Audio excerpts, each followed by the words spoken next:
Il était une fois, dans le village d'Aklakou, une femme si belle que les hommes en oubliaient jusqu'à leur propre nom en la voyant. Son nom était Emefa. Sa peau était lisse comme de l'huile de palme fraîche, ses yeux brillaient comme la rosée du matin, et son sourire pouvait attendrir même le cœur de l'homme le plus colérique.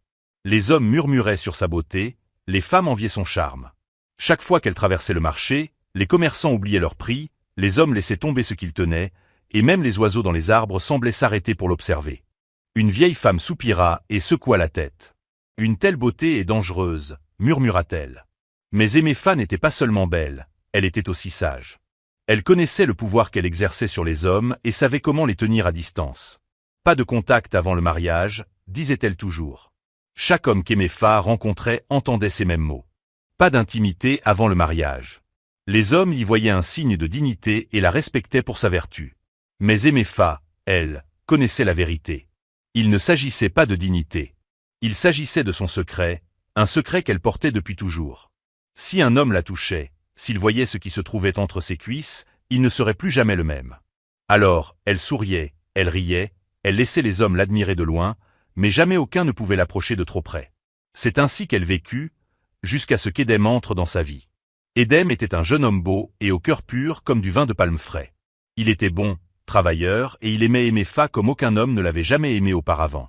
Dès le premier regard, au bord du ruisseau du village, il sut qu'il voulait l'épouser. Son cœur battit plus vite, ses jambes devinrent faibles. C'est elle, se dit-il. C'est cette femme que je vais épouser. Alors, il la courtisa. Il lui offrit des cadeaux, de beaux pagnes, du vin de palme sucré, du gibier tendre. Il chanta ses louanges et lui murmura des mots doux. Emefa, tu es la lumière de mon monde. Et Emefa, elle souriait, elle riait, mais elle ne le laissait pas s'approcher de trop près. Pas de contact avant le mariage, lui rappelait-elle, comme à tous les autres. Mais Édem ne s'en offusqua pas. Tu es une femme de valeur, disait-il, le cœur rempli d'amour. Je t'attendrai. Pendant des mois, ils se fréquentèrent. Le village observait, le village jasait. Enfin, notre Emefa va se marier, disait-il. Puis, un après-midi lumineux, Édem se rendit chez le père d'Emefa avec sa famille. Il s'agenouilla devant elle et dit « Épouse-moi, Emefa soit la mère de mes enfants. » Emefa sourit. Elle aimait Édem. Il était doux, il la faisait rire. Mais au fond d'elle, la peur la rongeait. Pourtant, elle répondit « Oui, je vais t'épouser. » Le village fut en liesse. Les tambourineurs jouèrent, les femmes dansèrent, les enfants coururent en criant son nom. Emefa la belle va se marier. Le mariage fut somptueux. Même les plus vieux du village n'avaient jamais vu une telle fête. Mais la vraie nuit n'était pas encore venue. Quand les festivités prirent fin et que la dernière bougie s'éteignit, Emefa et Édem se retrouvèrent seuls.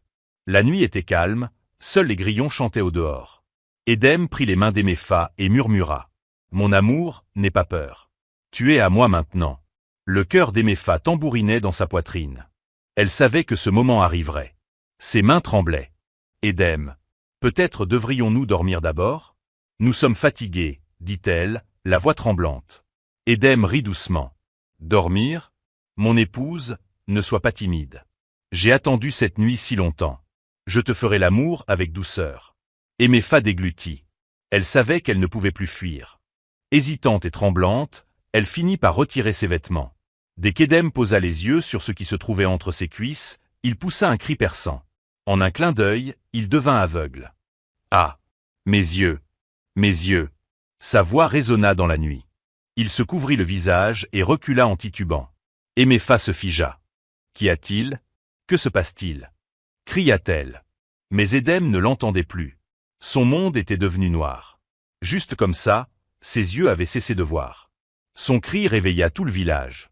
Les gens accoururent dans la maison, les anciens, les femmes, même les enfants. Que s'est-il passé ? Que a-t-il ?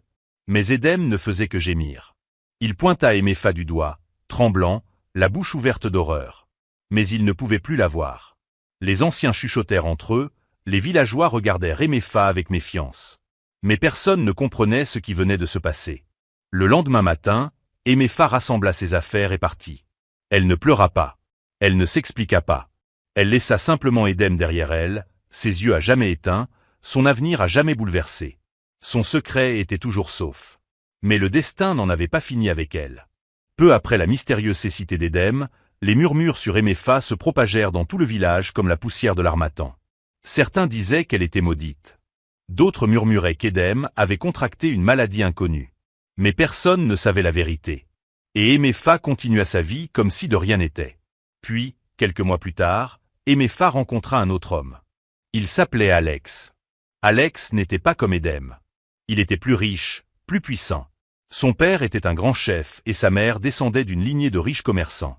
Alex lui-même possédait des affaires dans plusieurs villes. Il avait des chevaux, des fermes et assez d'or pour rendre même le roi jaloux. Quand il vit Emefa pour la première fois, son cœur manqua un battement. « Qui est cette femme » demanda-t-il à son ami au marché. « C'est Emefa » répondit l'ami. « La plus belle femme d'Aklakou. Mais fais attention, mon frère. Il y a un mystère autour d'elle. » Alex s'éclata de rire. « Quel mystère? Une femme aussi belle ne peut pas être dangereuse. Je vais l'épouser. » Et ainsi, Alex se mit à poursuivre Emefa, comme un chasseur après une gazelle. Il envoya des cadeaux chez elle, des étoffes venues de contrées lointaines, des perles scintillantes comme les étoiles et des sacs de riz assez grands pour nourrir une famille entière pendant un an. Mais Emefa, comme toujours, souriait doucement et répondait. Pas de contact avant le mariage. Alex adorait cela chez elle. Une femme vertueuse, une femme qui se respecte. C'est l'épouse qu'il me faut. Et bientôt, il demanda sa main en mariage. Le mariage fut encore plus grandiose que celui d'Édem.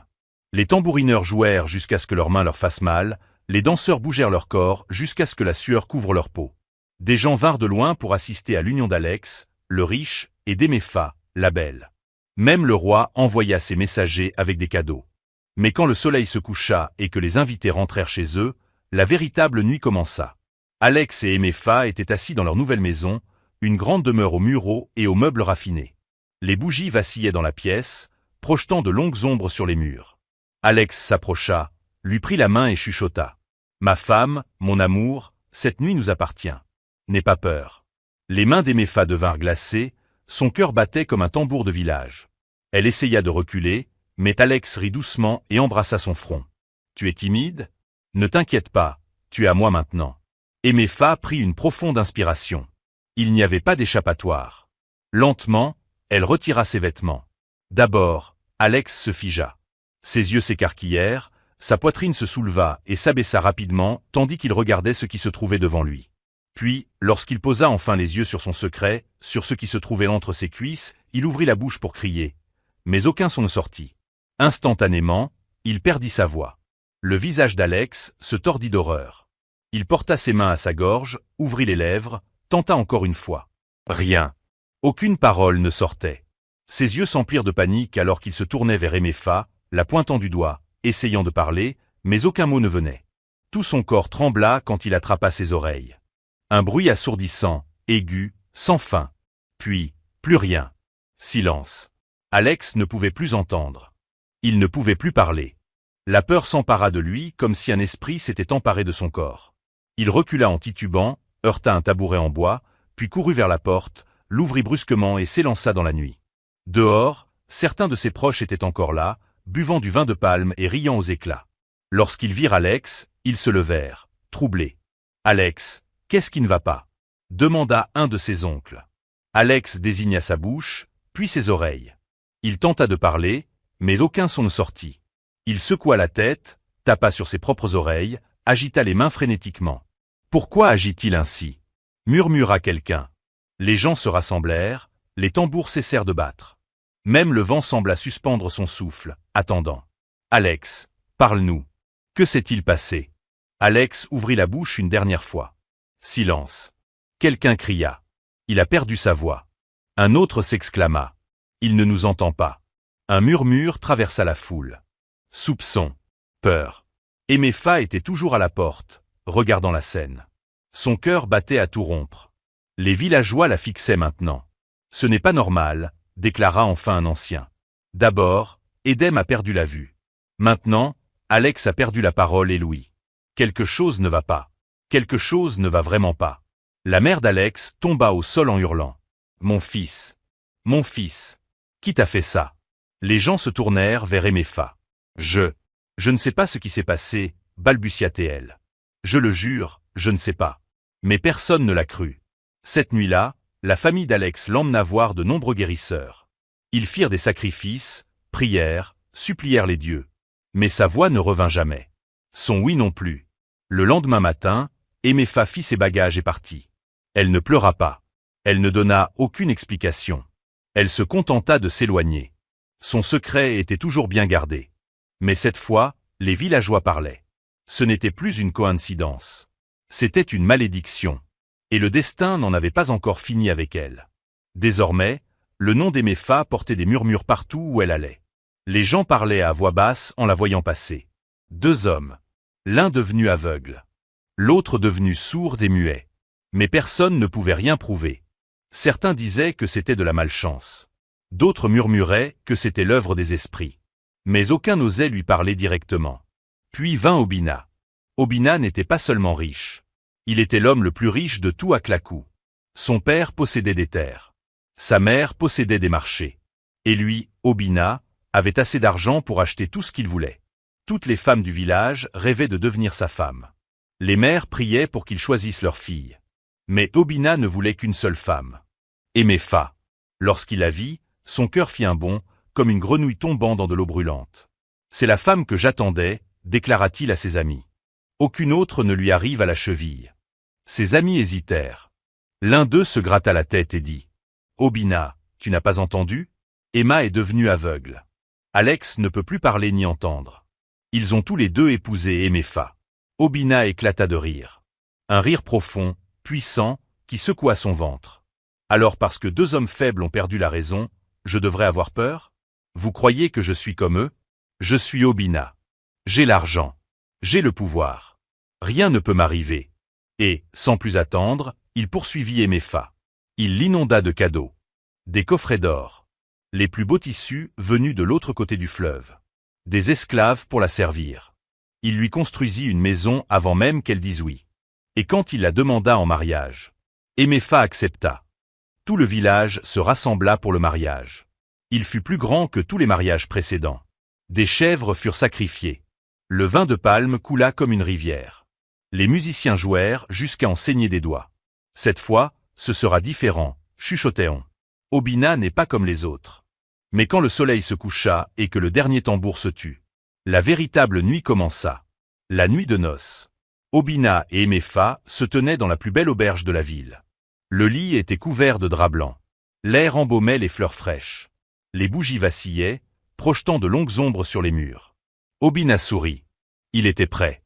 Il prit les mains d'Emépha. « Mon amour, tu es maintenant ma femme. Ce soir, rien ne viendra entre nous. » Le cœur d'Emépha battait à tout rompre. Ses mains devinrent glacées. Ses jambes flageolèrent. Elle avait déjà vécu cela. La même nuit. Le même instant. La même peur. Obina rit doucement. « Ne sois pas timide, ma femme. Tu m'appartiens maintenant. » Emépha prit une profonde inspiration. Pas d'échappatoire. Lentement, hésitante, elle retira ses vêtements. Déjà excitée, Obina tendit la main vers elle. Mais en la déshabillant, il sentit quelque chose d'étrange. Troublé, il alluma la lumière principale. Et à l'instant où il vit ce qui se trouvait entre ses cuisses, il poussa un hurlement terrifiant. Un cri qui résonna dans tout l'hôtel. Car là, entre les cuisses d'Emépha, se trouvaient 2 parties intimes féminines. L'une à l'endroit habituel. Et une plus petite, juste en dessous. Un spectacle contre nature. Quelque chose d'au-delà de la compréhension humaine. Obina recula, le visage tordu d'horreur. Qu'est-ce que c'est? Balbutia-t-il. Ses jambes tremblaient, il trébucha en renversant une chaise en bois. Son cœur battait comme un tambour de guerre. Puis, on frappa à la porte. Obina, que se passe-t-il? Les coups se firent plus pressants, puis la porte s'ouvrit brusquement. La famille d'Obina, ses amis, ses serviteurs, tous se précipitèrent à l'intérieur. Les villageois arrivèrent en masse et, pour la première fois, le secret d'Emépha ne lui appartenait plus.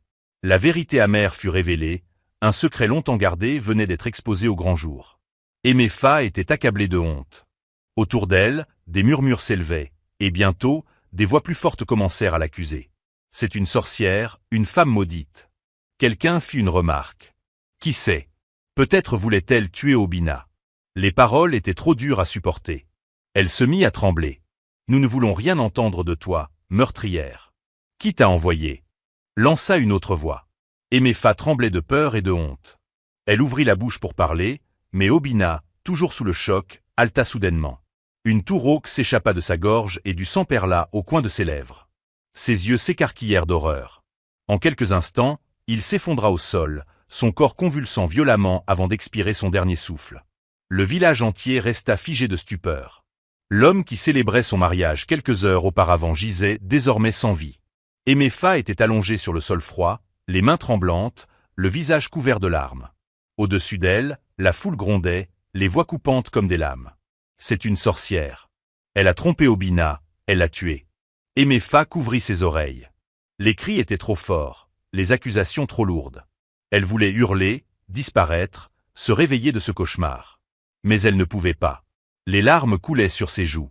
Elle releva la tête, les lèvres tremblantes, la voix faible. « S'il vous plaît, laissez-moi parler. Nous ne voulons rien entendre de toi, femme démoniaque. » Cria quelqu'un. Elle a dû ensorceler Obina. Emefa ferma les yeux, prit une profonde inspiration, puis parla enfin. « Je n'ai jamais demandé à être ainsi, dit-elle, la voix brisée. » La pièce tomba dans un silence de plomb. « Je suis née comme ça. Je ne savais pas. Je vous jure que je ne savais pas. » Les villageois la fixaient, les yeux emplis de doute et de colère. Mais Emefa continua. « J'avais 5 ans quand ma mère est morte. » Un murmure parcourut la foule. Et alors, la vérité commença à émerger. Des années auparavant, avant qu'Emefa ne connaisse la douleur, avant qu'elle n'apprenne à cacher sa tristesse derrière des sourires, elle n'était qu'une petite fille, un bébé. Son père était un homme riche avec 6 épouses. Sa maison était remplie d'enfants, mais il n'avait qu'une seule fille, Emefa. Sa mère, Naomi, était la plus jeune épouse.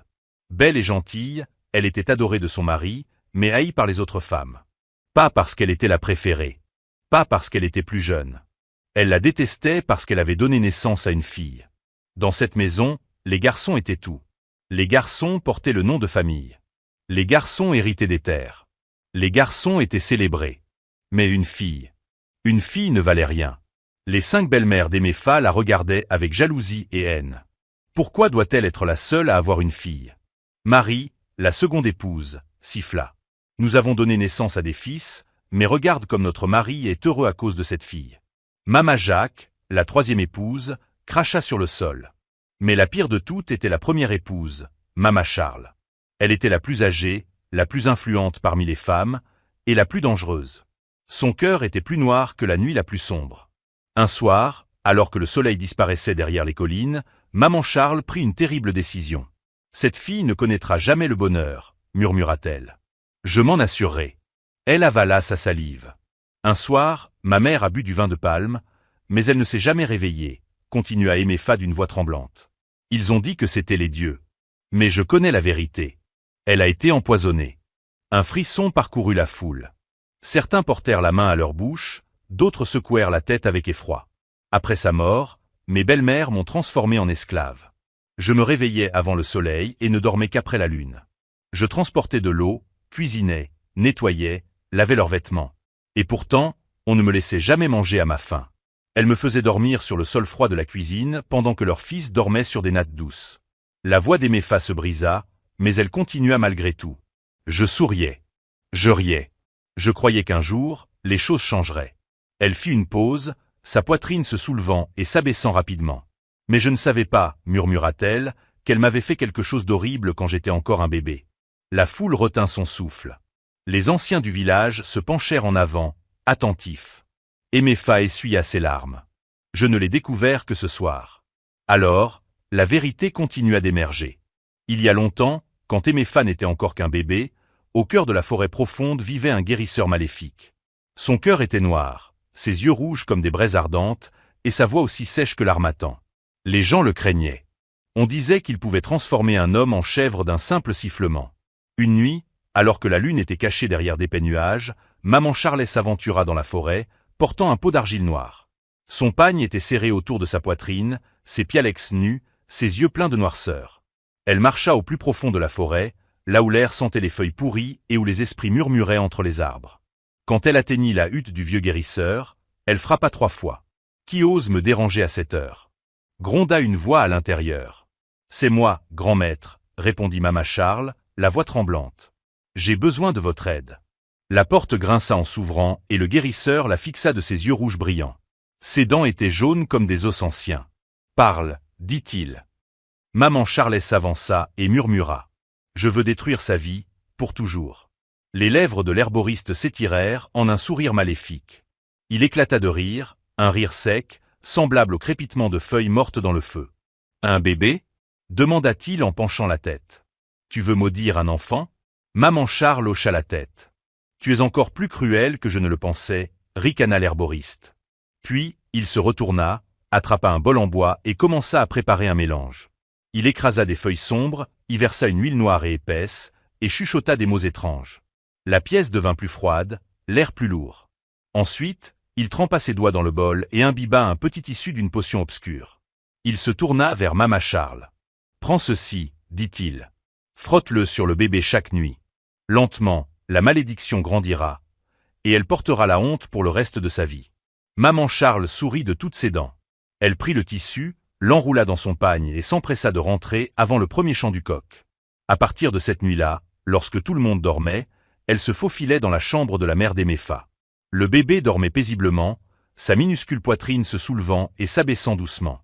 Maman Charles déroula le tissu maudit et frotta la potion obscure sur la peau douce d'Aiméfa. Nuit après nuit, elle recommença, murmurant, frottant, maudissant. La malédiction grandit. Et lorsqu'Aiméfa eut 5 ans, elle était complète. Mais personne ne savait. Même pas Aiméfa elle-même.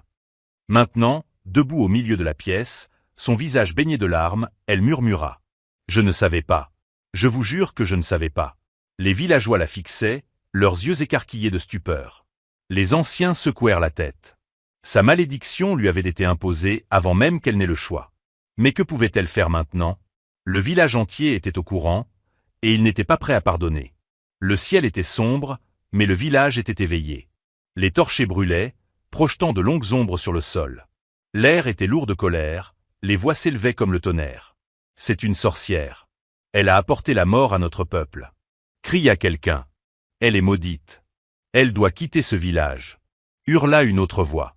Tout le village s'était rassemblé sur la place. Leurs visages étaient tordus par la peur et la haine.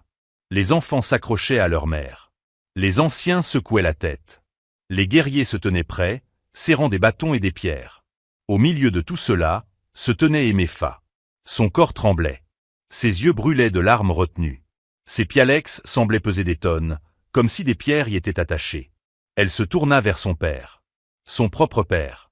L'homme qu'elle avait appelé papa depuis son enfance. Il se tenait à l'avant de la foule, les bras croisés, le visage impassible. Il ne la regarda pas. Il ne dit pas un mot. « Papa, s'il te plaît. » La voix d'Aiméfa se brisa. Mais il ne bougea pas. Il ne fit rien. Le cœur d'Aiméfa se brisa en 1000 morceaux. Les anciens avancèrent, leurs visages sévères. « Cette fille a apporté le malheur à notre village, » déclara l'un d'eux. « 3 hommes ont souffert à cause d'elle. L'un est aveugle. L'autre est devenu muet. Et le dernier est mort. Nous ne pouvons pas laisser ce mal vivre parmi nous. » La foule acquiesça d'un même cri. Un ancien leva la main. Le silence tomba. Aiméfa est une honte. Elle doit être bannie. Aiméfa tomba à genoux. « S'il vous plaît. Je n'ai rien fait. Je ne savais pas. » Elle sanglotait. Mais personne n'écouta. Un homme robuste l'attrapa par le bras. Un autre la saisit de l'autre côté. Ils la traînèrent en avant. « Papa. À l'aide. » Mais son père détourna les yeux. Son propre sang l'avait abandonné. Ses larmes brouillaient sa vision. La foule lui cracha dessus. Ils lui jetèrent du sable. La première pierre frappa son dos. Puis une autre.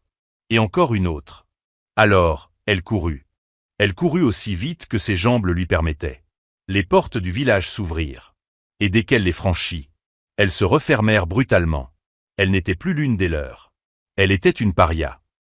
La force contre laquelle elle se précipita était sombre et glaciale. Les arbres murmuraient des secrets au vent. Les créatures de la nuit s'appelaient entre elles.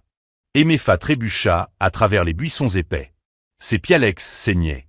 Ses bras étaient couverts de bleu. Mais la douleur dans son cœur était bien pire que celle de son corps. « Pourquoi moi ?» murmura-t-elle au vent. Elle marcha pendant des heures, sans savoir où elle allait. Elle était fatiguée, affamée, transie de froid. Enfin, ses jambes cédèrent, et elle s'effondra au pialex d'un vieil arbre. Son ventre grondait. Ses lèvres étaient sèches. Elle n'avait rien. Pas de nourriture. Pas d'eau. Pas de foyer. Les larmes coulèrent sur son visage, tandis qu'elle se recroquevillait sur le sol glacé. Elle avait tout perdu. Sa maison. Sa famille. Son nom. Son monde s'était écroulé. Mais ce qu'elle ne savait pas, c'est que le destin n'en avait pas fini avec elle. Emefa marcha encore et encore. Les jours passèrent. Ses pialex étaient enflés. Ses lèvres craquelaient. Son ventre hurlait de faim. La forêt était infinie. Les arbres immenses bloquaient le soleil. Les ombres dansaient sur le sol. D'étranges sons s'élevaient des profondeurs des buissons. Des murmures. Des feuilles froissées. Le cri d'animaux invisibles. Elle buvait l'eau des petits ruisseaux. Elle mangeait des fruits sauvages, mais certains étaient amers, d'autres lui donnaient mal au ventre. Jamais elle ne s'était sentie aussi seule. La nuit, le froid l'enveloppait comme un esprit maléfique. Elle frissonnait, se serrant contre elle-même. « Pourquoi moi » chuchote-t-elle. « Que ai-je fait » Mais la forêt ne répondait pas. Un soir, alors que le ciel prenait une teinte rouge comme le feu, elle la vit. Une petite hutte en terre, cachée entre deux arbres géants. Une fine fumée s'échappait du toit de chaume. Un signe de vie. Avec ses dernières forces, Emefa se traîna jusqu'à la porte et frappa. Un long silence. Puis, la porte grinça en s'ouvrant. Une vieille femme apparut. Ses yeux étaient perçants. Son visage, ridé comme du cuir ancien. De longs cheveux argentés tombaient en fines tresses sur ses épaules. Elle tenait un bâton en bois et portait autour du cou des coquillages de Cori qui tintaient doucement. Elle posa un regard sur Emefa. Un seul regard. Et ses yeux s'agrandirent. « Mon enfant. » Sa voix était grave et lente. « Tu portes une malédiction. » Le cœur d'Emefa s'arrêta. « S'il vous plaît, aidez-moi, Mama. Je n'ai nulle part où aller. » La vieille femme s'écarta. « Entre, mon enfant. » À l'intérieur de la hutte, la chaleur enveloppa Emefa. Un petit feu brûlait dans un coin. Des pots d'herbe pendaient du plafond. L'air sentait la fumée et des secrets anciens. La femme lui tendit un bol en bois rempli de soupe chaude. « Mange. Tu as besoin de force. » Emefa mangea rapidement. Le liquide brûlant descendit dans sa gorge, remplissant son ventre vide. Quand elle eut fini, la vieille femme s'assit en face d'elle. Ses yeux ne quittaient pas le visage d'Emefa. « Maintenant, raconte-moi, mon enfant. Comment es-tu arrivé dans cette forêt ?» Alors, Emefa raconta tout. Elle parla de la cécité d'Edem, du silence d'Alex, de la mort d'Obina.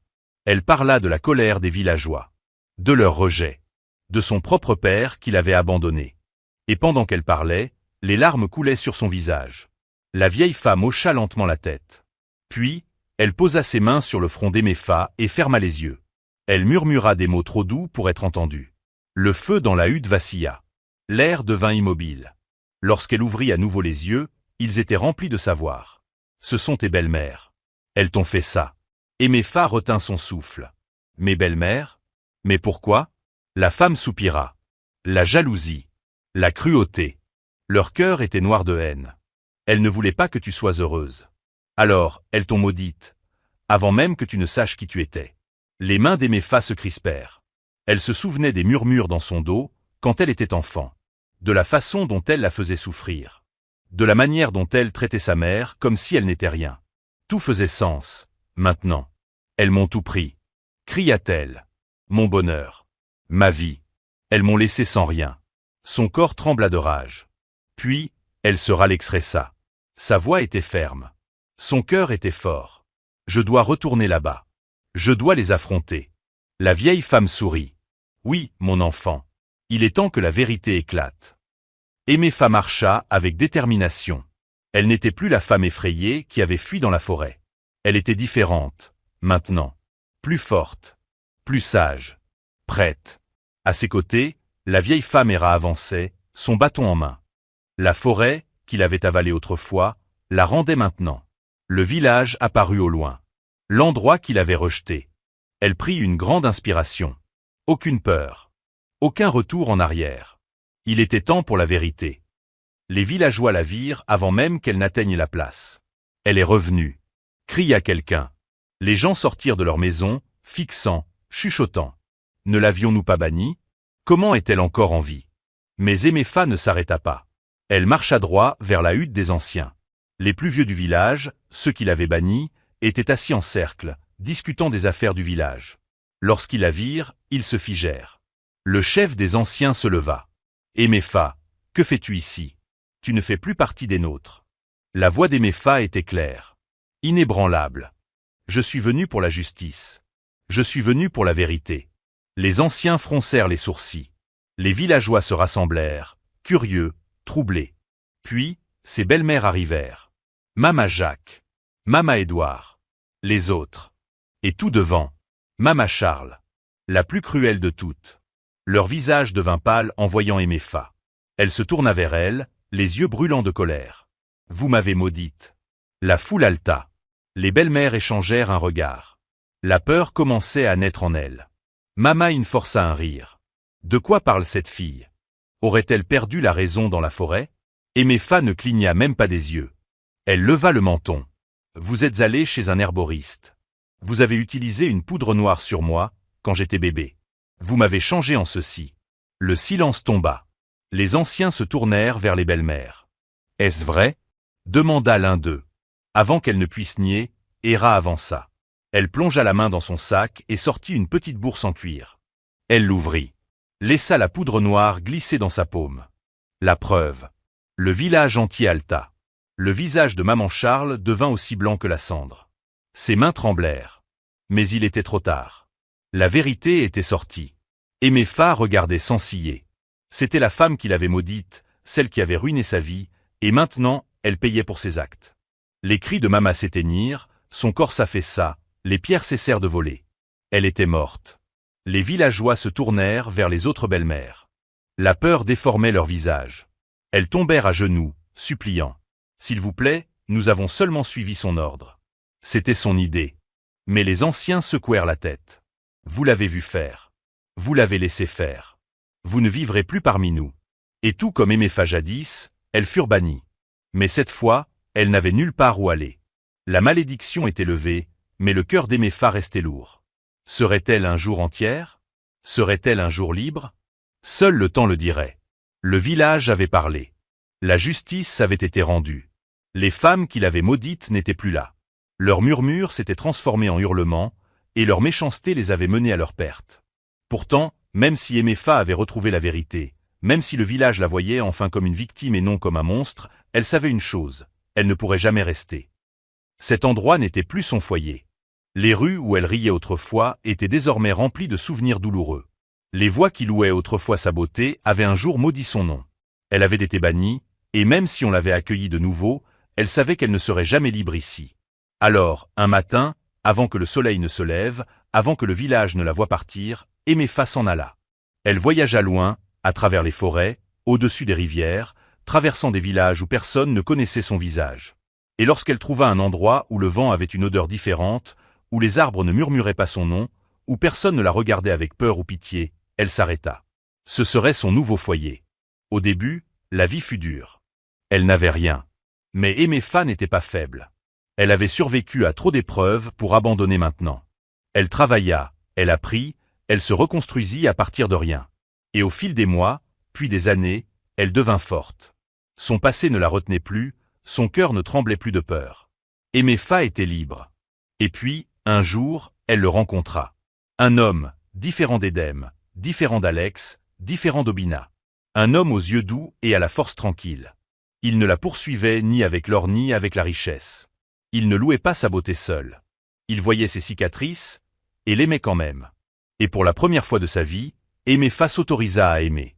Cette fois, son mariage était différent. Pas de tambour faisant trembler le ciel. Pas de centaines de regards scrutants, attendant que tout tourne mal. Pas de murmures. C'était un mariage simple, paisible. Elle portait un tissu blanc noué doucement autour de sa taille. Elle tenait la main de son époux. Et lorsqu'il lui dit « Je t'aime », Emépha le crut. Et cette fois, lorsqu'elle retira ses vêtements la nuit de noces, il ne se passa rien. Aucun cri. Aucune cécité. Aucune mort. Car pour la première fois de sa vie, elle était vraiment libre. La malédiction avait disparu. Les mois passèrent. Puis vint le jour qui changea tout. Emépha criait et pleurait tandis que les sages-femmes l'entouraient, leurs mains chaudes, leurs voix apaisantes. Pousse, Emépha, pousse. Jamais elle n'avait connu une telle douleur. Mais jamais non plus elle n'avait connu une telle joie. Car lorsque ce fut terminé, lorsque les pleurs remplirent la pièce, les sages-femmes s'exclamèrent, stupéfaites. Emefa avait donné naissance à 4 enfants. Des quadruplés. 2 garçons, 2 filles.